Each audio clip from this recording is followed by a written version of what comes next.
यही नहीं, धनाधिपति कुबेर ने भी इस एकादशी व्रत का पालन किया था, जिससे प्रसन्न होकर महादेव ने उन्हें स्वयं धनाध्यक्ष का पद भी प्रदान किया था।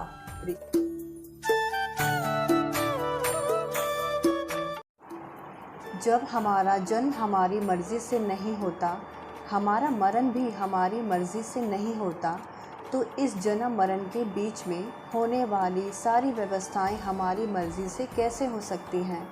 इसीलिए कर्म करो, बाकी सब ईश्वर पे छोड़ दो।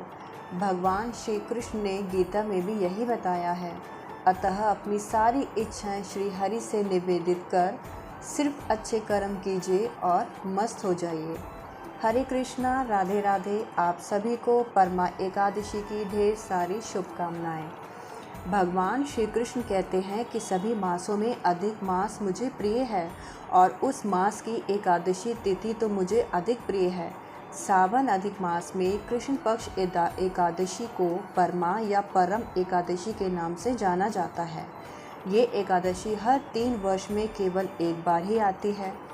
इस व्रत को करने और कथा को पढ़ने या सुनने से जन्म जन्मों की दरिद्रता दूर होती है और श्री लक्ष्मी नारायण अपने भक्तों को अपार धन संपत्ति प्रदान करते हैं। आज की इस वीडियो में हम आपको परमा एकादशी की वही व्रत कथा और उसकी महत्ता को सुनाएंगे जो भगवान श्री कृष्ण ने स्वयं अर्जुन को सुनाई थी। तो आइए श्री राधे गोविंद के सुंदर चरणों का ध्यान करते हुए इस सुंदर कथा को सुनते हैं। एक बार की बात है, कांपिल्य नगरी में सुमेधा नामक एक ब्राह्मण अपनी पत्नी के साथ रहता था। ब्राह्मण बहुत ही धर्मात्मा था और उसकी पत्नी भी पतिव्रता स्त्री थी। परिवार बहुत ही गरीब पर सेवा भावी था। दोनों स्वयं भूखे रह जाते, परंतु घर में जब भी कोई अतिथि आता तो उसकी सच्चे मन से सेवा ज़रूर करते। धन के अभाव में एक दिन ब्राह्मण ने अपनी पत्नी से कहा कि धन अर्जित करने के लिए मुझे परदेश जाना चाहिए ताकि मैं अच्छे से अपने परिवार का पालन पोषण कर सकूं, क्योंकि इतने कम धन से हम अपने परिवार का अच्छे से निर्वाह नहीं कर पाएंगे। तब ब्राह्मण की पत्नी ने कहा कि मनुष्य जो पाता है अपने भाग्य से ही पाता है। हमें पूर्व जन्म के कर्म अनुसार उसके फलस्वरूप ही ये गरीबी मिली है। अतः आप यहीं रह के कर्म कीजिए, जो प्रभु की इच्छा होगी वही होगा। ब्राह्मण को पत्नी की बात जच गई और उसने परदेश जाने का विचार त्याग दिया। कुछ दिन बीते। एक दिन संयोगवश कौंडिल्य ऋषि उधर से गुजर रहे थे।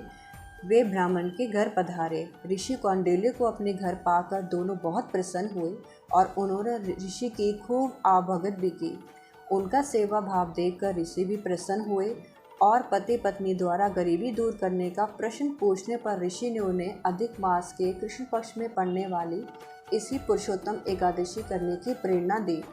उन्होंने बताया कि व्रती को एकादशी के दिन स्नान करके भगवान श्री विष्णु के समक्ष बैठकर हाथ में जल और फूल लेके संकल्प करना चाहिए। भगवान की सच्चे मन से पूजा अर्चना करनी चाहिए। इसके बाद ब्राह्मण को भोजन करवाकर दान दक्षिणा देकर विदा करने के पश्चात ही स्वयं भोजन करना चाहिए। उन्होंने ये भी बताया कि ये व्रत वो दोनों रखें, क्योंकि एकादशी धन वैभव देती है, पापों का नाश करती है, उत्तम गति भी प्रदान करती है। यही नहीं, धनाधिपति कुबेर ने भी इस एकादशी व्रत का पालन किया था, जिससे प्रसन्न होकर महादेव ने उन्हें स्वयं धनाध्यक्ष का पद भी प्रदान किया था। ऋषि की बात सुनकर दोनों आनंदित हो उठे और समय आने पर सुमेधा और उनकी पत्नी ने विधि पूर्वक इस एकादशी का व्रत को रखा, जिससे उनकी गरीबी दरिद्रता दुख दूर हुए और पृथ्वी पर काफ़ी वर्षों तक सुख भोगने के पश्चात वे पति पत्नी श्री विष्णु के उत्तम लोक को भी प्रस्थान कर गए। यहाँ पर हमारी कथा समाप्त होती है। भगवान श्री लक्ष्मी नारायण आप सबको अच्छा स्वास्थ्य दें, ज्ञान दें और धन धान्य से परिपूर्ण रखें। हरे कृष्णा, राधे राधे।